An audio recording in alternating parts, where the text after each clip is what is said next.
I don't believe that balance exists. I believe it's wholeness. I'm whole to begin with, but I have work to do. Wholeness to me is being able to be your own bridge to your heart, through your heart. We are back with Will Edgel. He came out to his family at the age of 17, and because he knows firsthand the support needed, he now specializes in working with gay men to help them live their best lives. I admire Will so much. I guess I was expecting Will to advocate and educate me on the woes of living a lifestyle that many openly ridicule and harass. But instead, he chooses to build up and support his clients in a way that empowers them to see and live beyond the difficulties. I think this conversation is an important one to have, and I think you will be amazed at how relevant the things he teaches has in all of our lives. 92, am I right? 1992, I was beginning my senior year of high school, and I had decided that instead of going to my high school, I was going to go and take college. I could go, instead of spending my time at the high school, I could actually apply and go to college. So I did that. And I remember sitting in my first class. It was a communications class, an English credit. A couple of weeks go by, and I'm sitting in class, and I see him walk in the door for the first time. And I looked at him, and I mean, bang, like, oh. And what's funny, it's a funny story because, and some people know this, but me and my husband were born on the same day in the same hospital. Same day, same hospital. And then my sister was in Japan, and then he was in Japan. His dad worked for the Air Force, and so they had met and found out that we had the same birthday. When she came home, she's like, "Oh, he lives, around like a half hour away. You guys will have to meet someday, right?"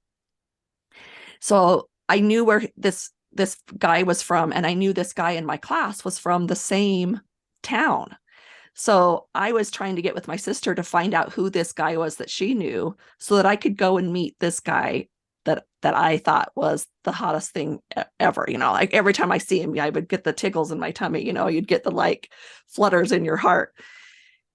And finally one day we were sitting there, and one of the teachers, I'm trying to make the story a long story short, but one of the teachers asked him to do something and asked him his name. And sure enough, it was the same name as my husband, which is, his name is Monty. And like, there's not too many Montys my age, So I thought, oh, this is the same guy, right? This is the same guy. And I tell that story because I did not plan on, that moment when I saw him, there was this flash of spark. I did not try to have that spark. I did not know I was going to have that spark, and guess what? A few years later, we got married. We actually got married. And so I think about that whenever I'm interacting with someone on the LGBTQ spectrum, I remember that because I honor the fact that what they're telling me is a story that I know. I know that story. I've been in that situation. I choose to kind of just recognize that we're more alike than different. Yeah, so I love that story that you shared, and I think it just shows like just how natural attraction is. And as a gay person, identify as gay, that has been a very natural experience towards men. And, I've had a lot of guy crushes over the years. I'm 33 now. And right now I'm in a relationship with a guy. We've been together for almost 3 years. And that process of falling in love with him is just so natural and just like so easy. And growing up in a heterosexual world, knowing that's like, oh, that shouldn't be like, we, like that's wrong, or it's, pervertive, or whatever the thought process is. It's hard when that's kind of just your natural experience. It's like, I didn't choose this and I didn't want this. Like, this makes my life so much more complicated, but that's just what it is. It's just the natural reaction.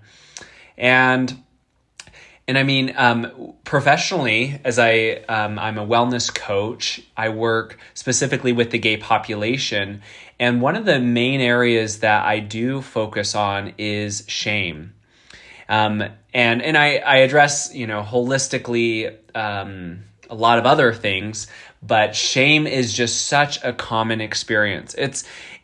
We all have shame, no matter if you're gay or heterosexual or any walk of life. Shame is just a part of life. And what's fascinating about shame, it's an emotion, and like any emotion, it plays a purpose in our life. Our body and brain, they are designed to help us survive and also to thrive and to live healthy, functioning lives. And we have the emotional experience of living, and those emotions are meant to help us survive and to cope with life. And shame specifically is a social emotion, which is fascinating. It's the only emotion that requires the existence of other people to experience. We wouldn't have shame if we were the only person on the earth. It wouldn't exist. And the purpose of that shame, if you think of like, maybe in our modern world, it's like less, we're less having to survive. But like in more primitive times, or times when, we're in a smaller population, it is really important to blend in. If we don't blend in, it could cause us to get killed. It could cause us to not thrive within our clan or our group. And so it is a very powerful and important emotion for that purpose. And what shame does, the emotional response that it causes us to do, is to hide. So again, it plays a role. However, just like a lot of other negative emotions, like sadness, anger, fear, guilt, shame, if we hold on to shame throughout our lives, if we are living our lives in hiding, that's going to have a very negative effect on us. And that is a very common experience within the gay population. Many of us, went through years and years of being closeted, of hiding parts of ourselves. And what that could turn into is, I can't let anyone see me. I can't let my real self be shown to the world. If my true self was known, I would be rejected. I would be no longer loved. So there's so many associated wounds that gay people specifically carry with that shame. And that's what I'm very passionate about addressing. For some people, it means coming out of the closet and like kind of embracing and loving themselves and hopefully finding some acceptance and love on the other side of sharing with people their sexuality. Everyone has a different journey. Some people are able to they don't, it's not shame and it's not a negative thing. They just, it's like, oh, I don't need to address it, and they're not wounded by it. But many of us are, and it has a very real toll. It's not a surprise that suicide rates within the LGBTQ population are as high as they are, because shame can be deadly. Just like any other emotion, it can lead you to a place that is not safe and is not well. And that hiding taken to the extreme is no longer wanting to be here. It's like, that's like the ultimate hiding. It's like no longer being here. I don't exist. And so, I'm very passionate about helping people work through shame, release that shame, find worth and value, and honoring that shame, but then seeing what life is like on the other side of that shame, which is, my hope for everyone is to find love, peace, joy, all of the high vibration experiences that can help people thrive. most people aren't able to thrive when they are living with an immense amount of shame. I was looking up some statistics, kind of preparing and suicide to talk about suicide because that's really the importance to me of why I want to have these conversations because if we're worried about epidemics and we have an epidemic of suicide in the United States and Canada and it's something that I need to it might not be something that is totally mine, but in an epidemic I'm going to do what I can to help my friends and neighbors get through this epidemic, right? Because suicide is the second leading cause of death among young people ages 10 to 24. So the second leading cause of death, that was by a study that was put out in 2018. And gay, lesbian, bisexual, transgender, queer, and questioning youth are at significantly high risk of suicide. That's just the fact. They are more than 4 times as likely to attempt than their peers. And it estimates that 1.8 million LGBTQ plus youth seriously consider suicide each year. And there's at least one attempt every 45 seconds. That is just too much for us to turn our head and say, because I'm sorry, a 10-year-old, a 12-year-old, even a 16-year-old, I don't know. Again, I go back to my own experience. I don't know if I could have manufactured feelings towards someone that were not there or tried to suppress feelings that were there.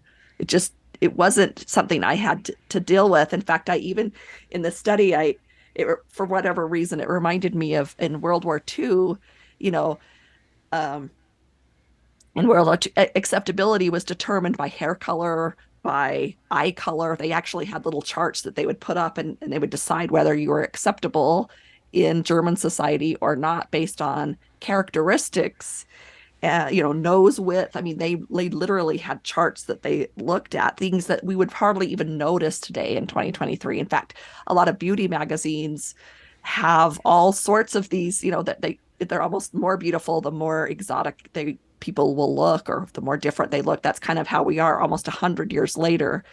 And so it makes me think, what will that be like in 100 years from now? Will this, judging of what this is supposed to look like, I just can't imagine it'll look the same in 100 years. It's kind of interesting. But what have you noticed? You've talked about shame, and what other are unique components of healing is there for people that identify as gay? Are there, obviously they have moments of discrimination, maybe moments of self, do you find that there's more outward shame, or is there this inward shame that seems to be the most detrimental to the gay community? Yeah, I would say shame is the big one. Gay people are just as, we're all human, right? And so we all share those different emotions and experiences. Some people carry anger, sadness, whatever it may be. And those are just as important to address. Shame, I think, and as far as my focus on shame, it's kind of the elephant in the room, but again, like, there's a lot of, we all, no matter what your walk in life is, we all have different areas that need addressing. Shame is the big one. And would you say that there's like a shame? So I feel like it's like somebody gets shamed, and that's a little different than feeling shame, or, like I'm not enough versus being shamed. Where my coaching philosophy and what I believe is we are ultimately responsible for our lives and our emotional state and our beliefs about ourselves in the world. No one else actually can ultimately take that on for ourselves. And we can grow up in horrific situations, and ultimately it's ourselves that receive the wounds and the negative things. And so I like that, and I I have complete empathy for people who grow up in situations that are severely homophobic and dangerous. And, it doesn't surprise me that they are wounded, emotionally wounded, and carry so much shame. But, we are at cause in our life. We get to choose, we do choose how we respond to the world around us. Viktor Frankl is a great example of that, being in a Holocaust camp and being able to, find purpose and meaning, and being able to kind of defeat the odds of being able to survive that situation. And so even in the most dire situations, we can still take ownership of our lives and how we choose to respond to those external factors. And so certainly people can be very shaming, right? They can say like, oh my gosh, like, any negative I am statement, like, or you are statement, just like, you are ugly, you are awful, that's disgusting, all the things. But it's how we take that in that ultimately matters. And so people can say things like, on the internet, people can say really rude comments, but it's up to me. Do I want to experience shame out of that? And hopefully, the goal is to be shame resilient, and just resilient in general. And so it's like, what?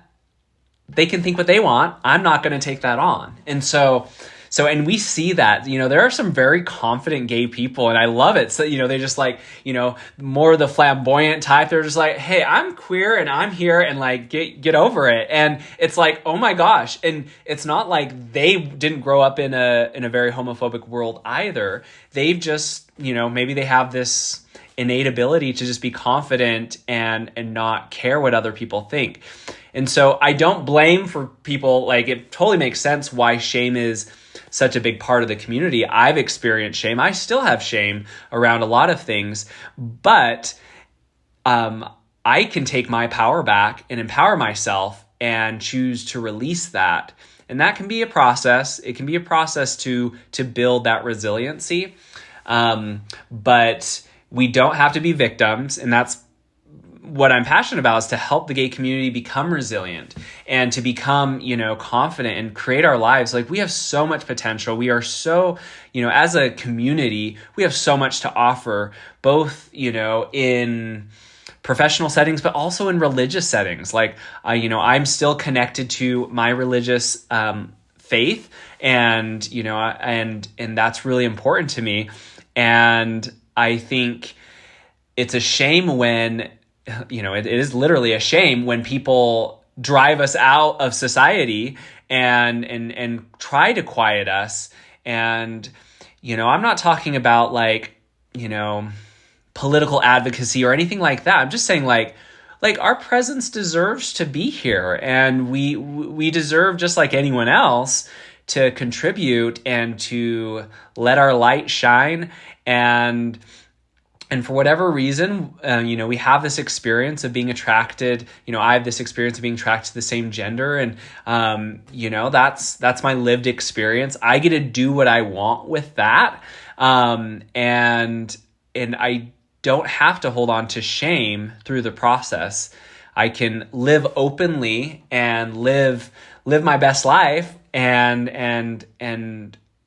also be able to help others live their best life, because that's so important that we support each other in our journeys. Yeah, in this moment, I'm just realizing how vital and valuable that your work is, because you can say this. That would be it comes so much different coming from you to another than it would be from me, and I like that, because that's true. I guess if I was working with a client, you would go through, okay, I can either, we might need to take a moment, and we might need to honor those painful moments. But ultimately, we want to build that resilience. We want to empower you. I like the word empower you to be unstoppable, to be just all that you are fully, potentially. And when you walk into a room with the confidence and the energy that says, I am enough, most people will honor that and show up with you for that, and the ones that don't, it's probably their own their own things that they're hitting up. So what I'm hearing you say is the more important work is for you to build people, the gay community, up to a point where they are so at ease within themselves that life shows up with ease, because of that. Is that how you would say it? Yeah, I love that. Yeah. I think that's so important.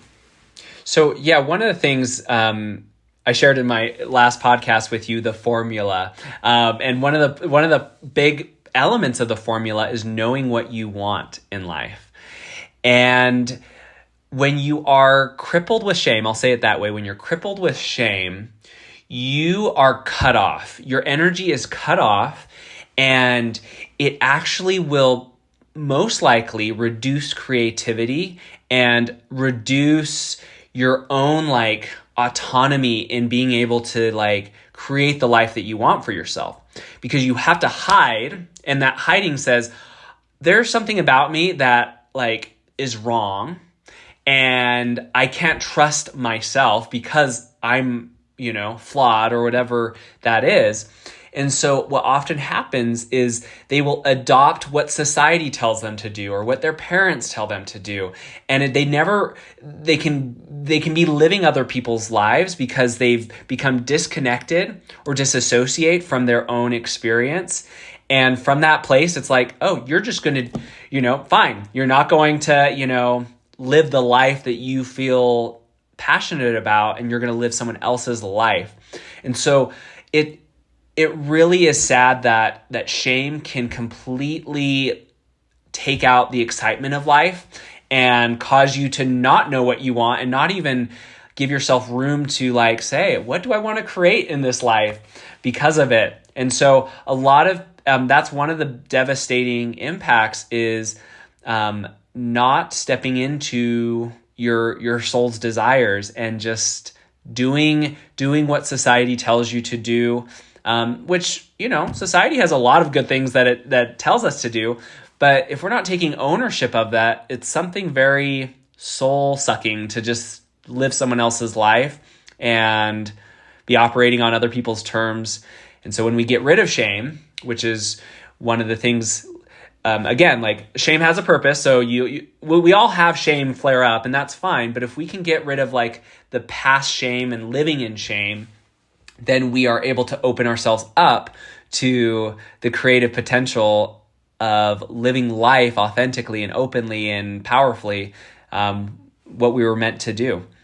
Mm-hmm. And I wonder, I don't know where the term in the closet came from. Maybe I didn't look that up or whatever, but I visualize as you're talking. Yeah, if I'm having a family party and I'm in the closet, I'm not able, like I'm talking just physically, the words are muffled, the sights of what are happening, I'm missing out on, because there's this barrier between me and the other people that is put up, and over generations of time, that barrier has been different. It's been race in some instances. It's been, it's just this, we construct these barriers that kind of make it feel like someone's the other. And I really appreciate that your resolve to that, or the medication for that is to build and grow the human being. And so I think one thing to address is, I think maybe if we have shame on one end, maybe the antidote, maybe the other side of that is pride. Maybe that's what that represents, is maybe the pride is an antidote to the shame. It's like, instead of having this deep feeling, maybe we've got this pride, and maybe we can look at it that way when it comes time to celebrate pride. And yeah, I think there's a few ways of looking at the word pride, and there's maybe a more negative way of viewing it. But I mean, we use it in our word like, I am proud of you, son, or like, I'm proud of like, so another way of like seeing that word is just like self-worth, and being able to like feel love and accepted is another way of seeing that. And so, yeah, like, I think it's just interesting, right? Like we're not we're all very complex beings, and we all have different ways that we respond to life. And so I'm not saying like in order to get rid of shame, you have to be open about everything. No, it's actually completely appropriate to like not like we are not obligated to share everything with everyone. And I'm not saying every gay person has to come out of the closet, or if you have any sort of attraction along the spectrum of sexuality that you need to share that with the world. What I am saying though is, if there is shame around a particular area of our life, shame being this I need to hide out of survival. If I get found out, I will be rejected, and there's a lot of fear that can come out of that, and potential wounds that might limit you around like some limiting beliefs. I believe that some work would be beneficial around that, and that could mean directly, deciding to do the reverse and being very open about that. It could also mean doing some work. I do like timeline therapy. I do some work on releasing some of those emotions, and doing some of that release work doesn't require that like you tell the world. Brene Brown, she's done a lot of work around shame. She talks a lot about how one of the ways to release shame is to be vulnerable with people that we would consider to be safe, right? We don't want to just like share all of our stuff with people that are like, why are you telling me this? Or have a really bad reaction. It's best to like start in a place that's like, okay, a trusting person that you've developed that relationship with. That can be a very helpful way of reducing shame in our life. And that for a lot of people is coming out. And some people do that very quietly with a few people that are important to them. Some people do it online. They share a Facebook post or whatever it may be. And some people, it's super valuable to parade down a street in a major city. And that's a way of celebrating themselves. And that can be very healing.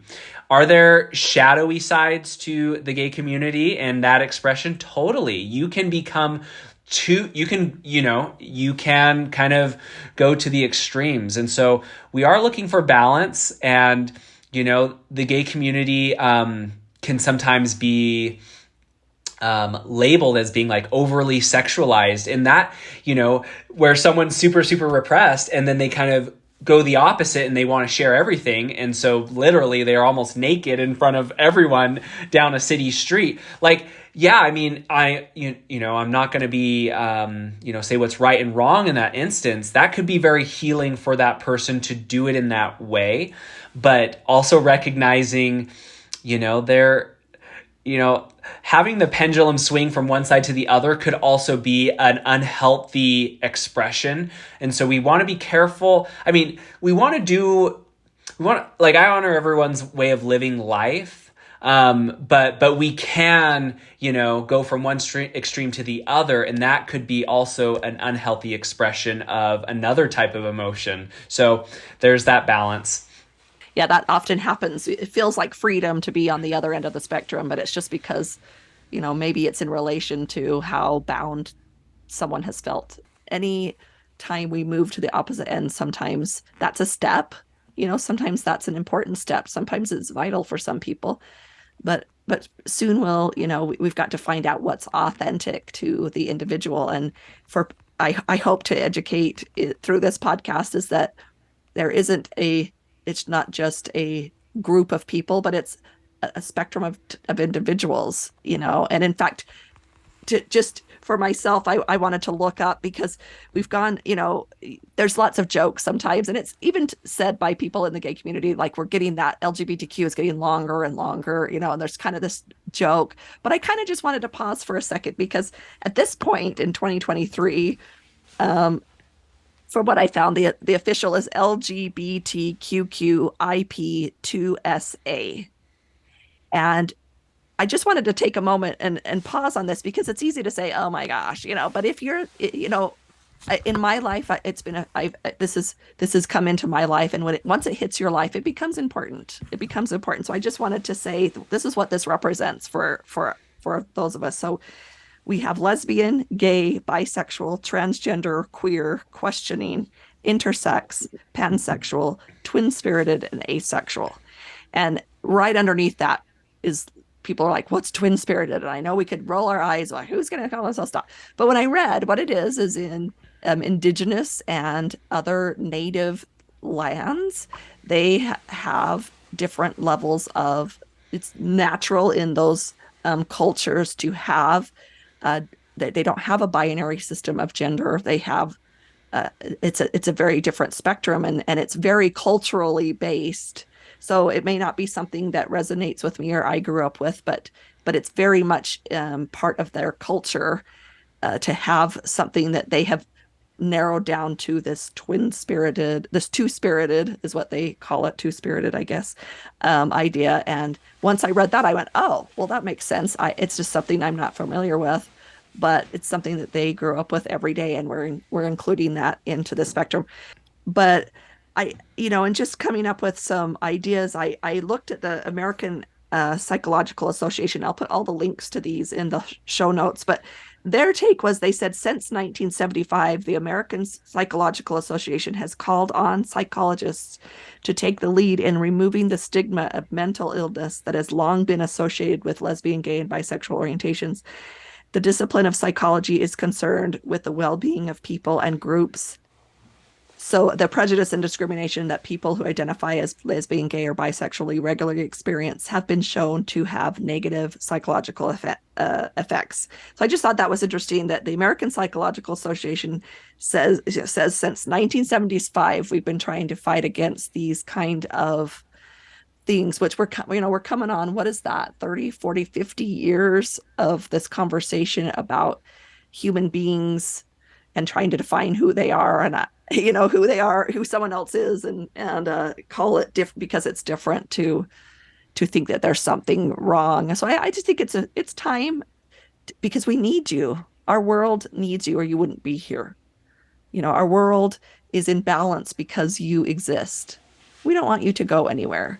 There's people that love you, people whose lives are impacted and are bettered because of you.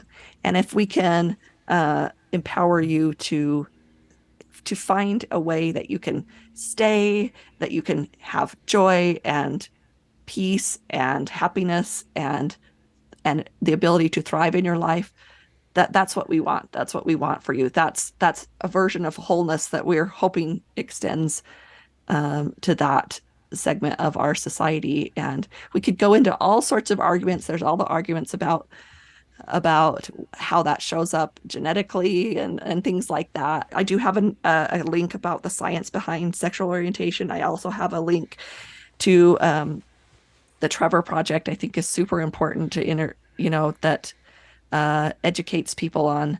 And I think they do it in a way that's just kind, like that they're just informing you about people's experiences. And so I've got a link there. It shows a state-by-state survey as far as what states in the United States, how that's looking in each state. So you could look up your state and see how you can get involved in the support of humans. And I wanted to know something from, if you would help us, is there number one, is there anything that would be helpful in that coming out? And then also, for when someone comes out to you, is there something that we can have on hand, something that we can be aware of to say and to do in these moments of vulnerability, so that we can just feel a little more empowered on both ends of that conversation? Yeah, definitely. Those are great questions. So in talking to the gay individual, especially the one that may not have come out or has a lot of shame around this experience, I would hope to convey that there's nothing wrong with you. There's, you exist for a reason.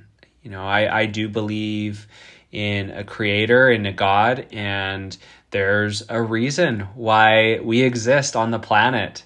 And, I don't have all the answers. I do know that my experience with being gay has helped me be more empathetic to other minority groups or people who don't fit the mold.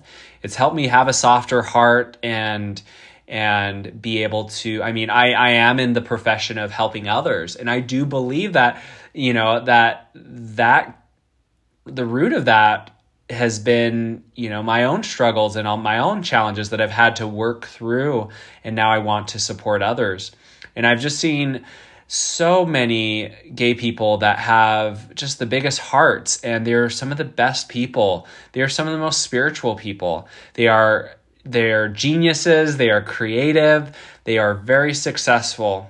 And I've seen what we can accomplish and what we can do and contribute to this world, despite the critics, the people that maybe don't like us or have prejudice against this experience.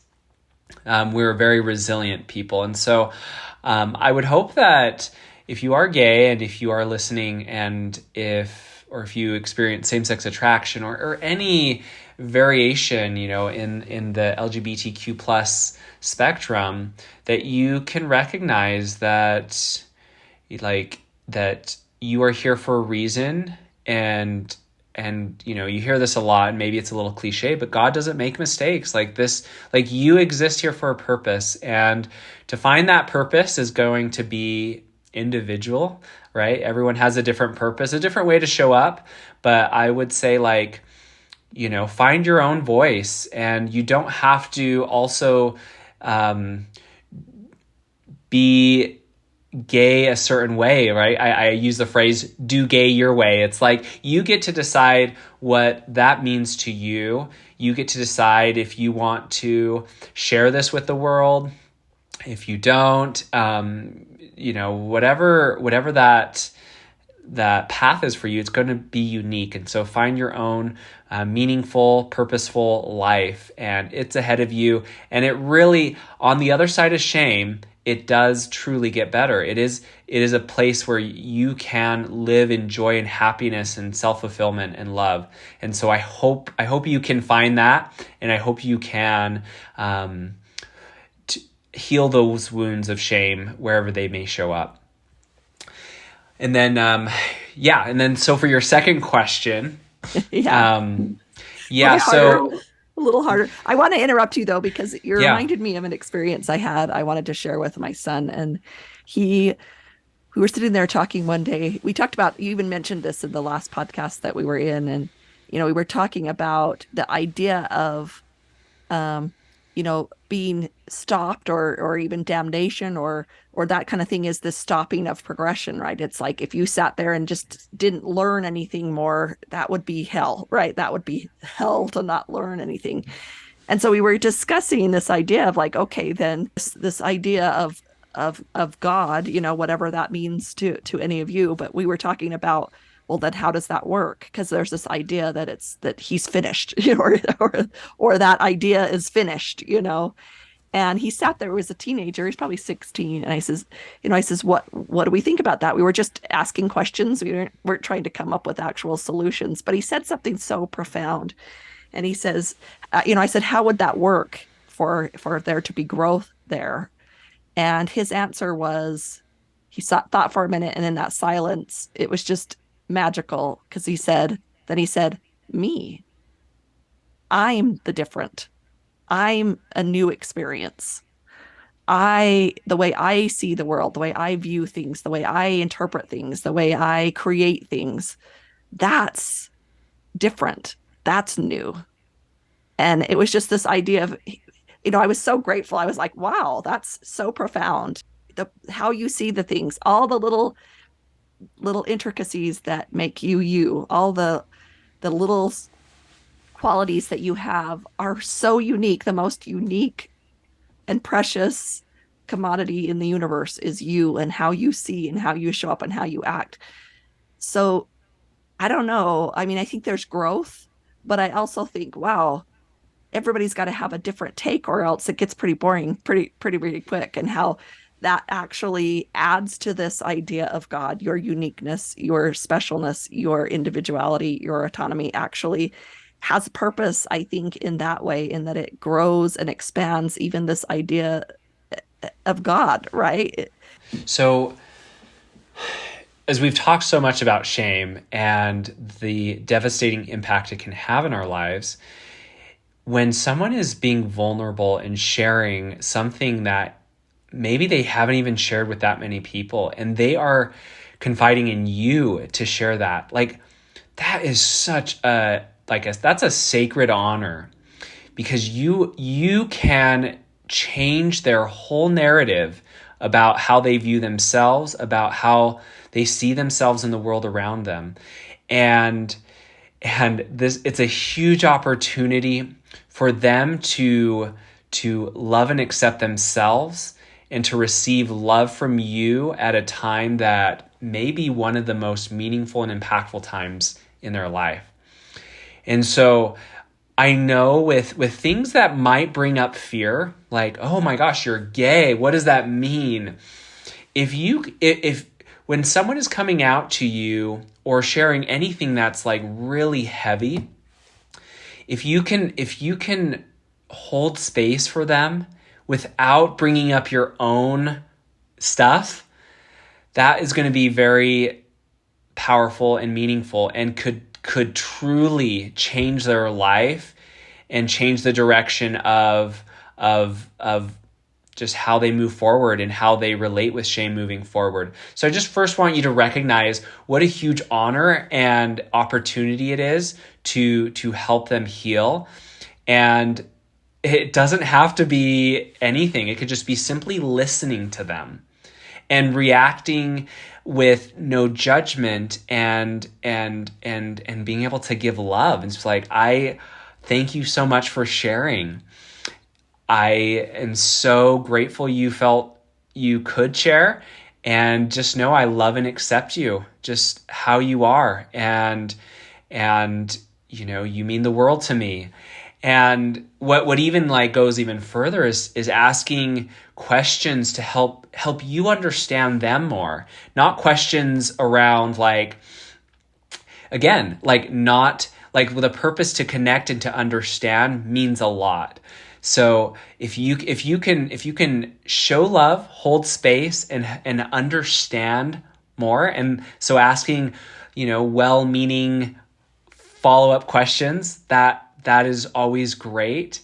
Not questioning them as far as like what do you mean kind of thing. It's more like, help me understand what that's been like carrying, you know, the secret your whole life, you know, and stuff like that. Like that can really be powerful. And then also continuing that conversation, like one of the things, you know, you share something super vulnerable that's scary and feels like a dark secret, and then if people continue to treat it like a dark secret, like around you, like, oh, we don't talk about that, then it can reignite that shame. It's like, oh, maybe I shouldn't have brought that up. So if you can find ways of like, by the way, how's that going? Like, how's, you know, what's it like, you know, after telling me, and what's, you know, what are you thinking? You know, do you feel comfortable sharing with anyone else too? Like having a continual conversation, so it becomes less hidden and scary and more just like, okay, like it's in the light and we just talk about it like we talk about the weather kind of thing.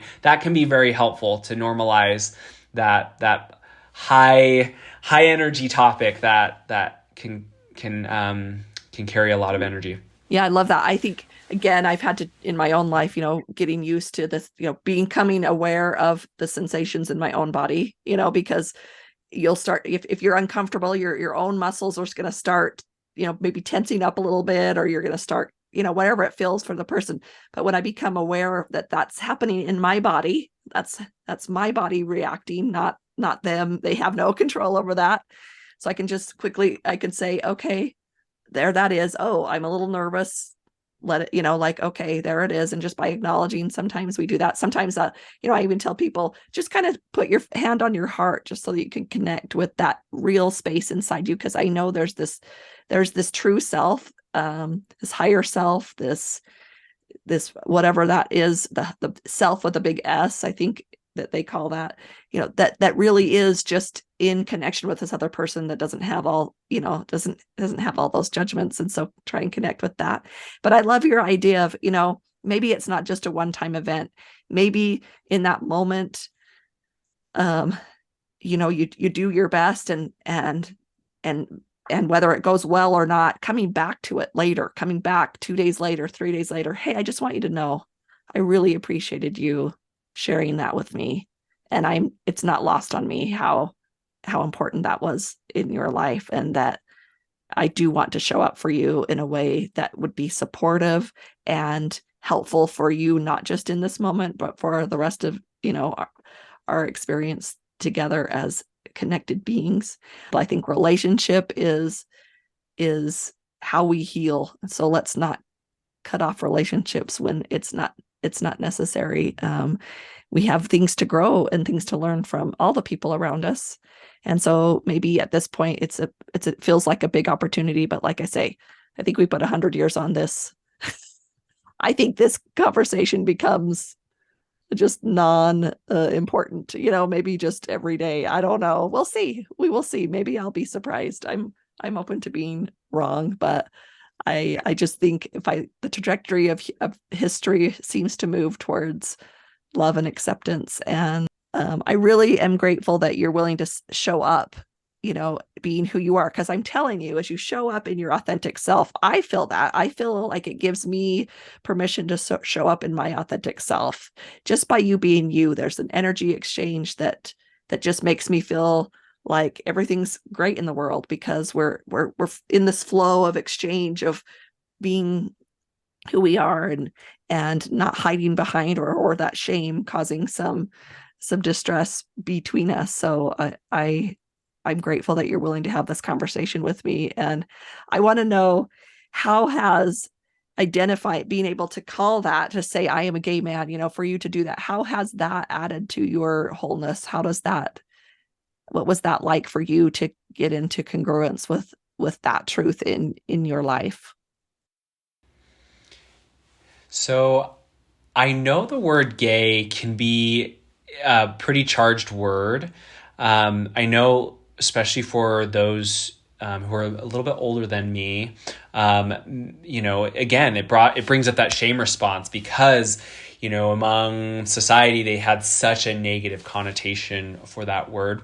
I came out at 17 years old as gay, and I've kind of, in some ways, like, taken out the negative charge to that word. And so, but it was there. I mean, I had some resistance to that. But now I call myself the gay man's wellness coach. That's actually how I market myself professionally. And it's been interesting to kind of marry my branding to the word gay. And I want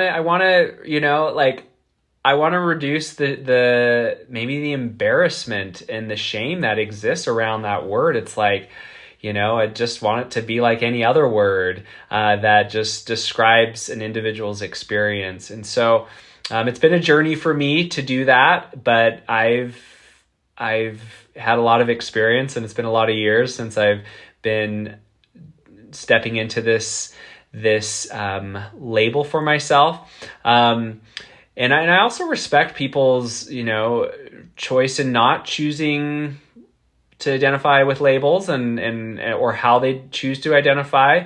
This has been an important part of my journey and has helped me connect with others in this community. But for others that they may not have that same purpose or goal. Maybe another label is more important to them. So there's a lot of different ways of approaching things, and I definitely respect it. But for me, it was nice to find release from that shame and from those negative feelings associated with being gay. And now I'm like on a mission to help others. And part of why I call myself a gay man's wellness coach is leading by example. And I know that some people won't, they'll be in the middle of shame and they won't want to meet with me because I use that in my marketing. And so, I mean, I get it. Some people, I won't be for everyone, but I want to lead by example and just show like there's nothing to be shamed about. And like, this is a really, I'm proud. I'm proud to be me. I mean, that's simply what it comes down to. I'm proud of how God has made me, and I will show up and shine, exactly how God intended me to shine, and I'll continue to grow and explore and evolve. But yeah, I'm going to do it in the best way that I know possible. Feel empowered every day with wholeness videos, meditations, downloads, classes, and more by joining the Wholeness Library at thewholenessnetwork.com.